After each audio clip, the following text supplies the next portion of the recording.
the two candidates here, we could beat you to death with numbers here, and they're all good, right?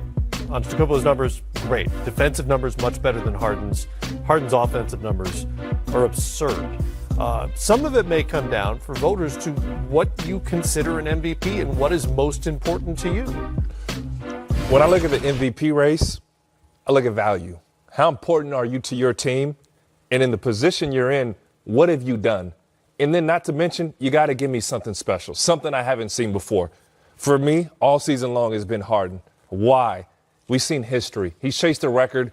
If I told you that he would chase Wilt Chamberlain for 30-point games, you're crazy. Not a three-point shooter. Not all night long, all season long. Adversity. As just about every starter on that team has missed games other than James Harden. And when he missed games, they were in the 12th spot in the Western Conference and climb up to the what are they, third, fourth now? Mm-hmm. System.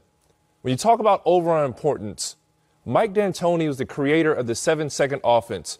Ball movement, pick and roll. He scrapped everything he runs because how dominant James Harden is. I don't want to take anything from Giannis. I love his motor, his consistency, his improvement. But James Harden, hands down, is the MVP of the NBA. Tough to argue with, but I'm going to try.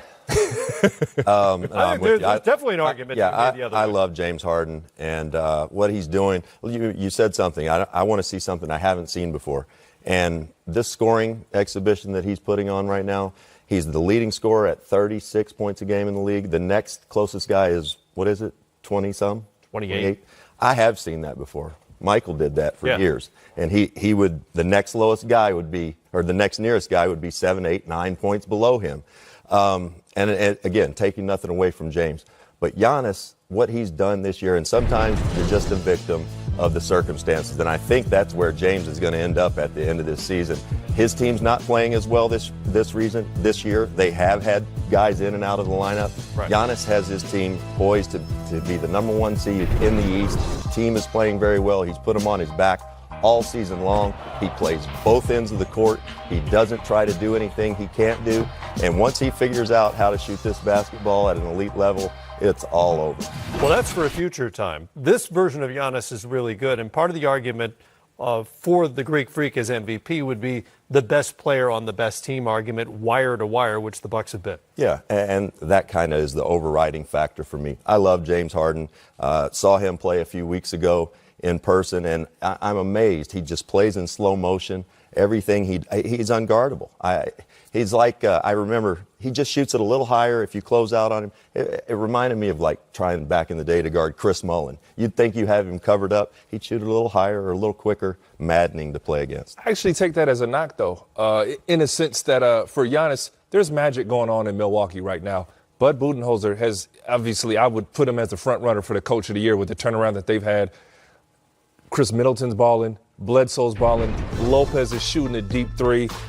Everything is just working, and he's put Giannis in a system that has allowed him to excel. Now, we're not going to pretend that he hasn't put in work in the offseason, developed. He's added 51 pounds in the offseason. But when I look at system and what he's done, there's a great group. There's a great fit around Giannis. And when I look at Harden, he is the system. He goes down, there's no backups. There's no replacement. There wasn't a coach that came in as great as D'Antoni is and just changed Harden's game. He has taken that team and that system and that city to another level. Well, it's a little like what happened with Steve Nash with Mike D'Antoni years ago. New coach comes in. He's the guy. He's the linchpin of the system and becomes a 2-time MVP. Yeah, no, absolutely. And I think back to Westbrook's MVP year. Russell Westbrook, undoubtedly wouldn't have been the MVP. But what did he do? He set history. He had a triple-double. And obviously we can point at the second year. Kevin Durant leaves. It's something, we never would have imagined it. Never. And Rex, you know this from scouting reports. If you told me that a guy was going to play one-on-one all game long, essentially, we'd switch off screens. We'd say, man, beat us. Go score 40, go score 50, go score 60 a night. Right. Well, guess what James does? He beats you like that. He'll do it, yeah. He will oblige you if you give him that option, that's for sure. Going to be really interesting.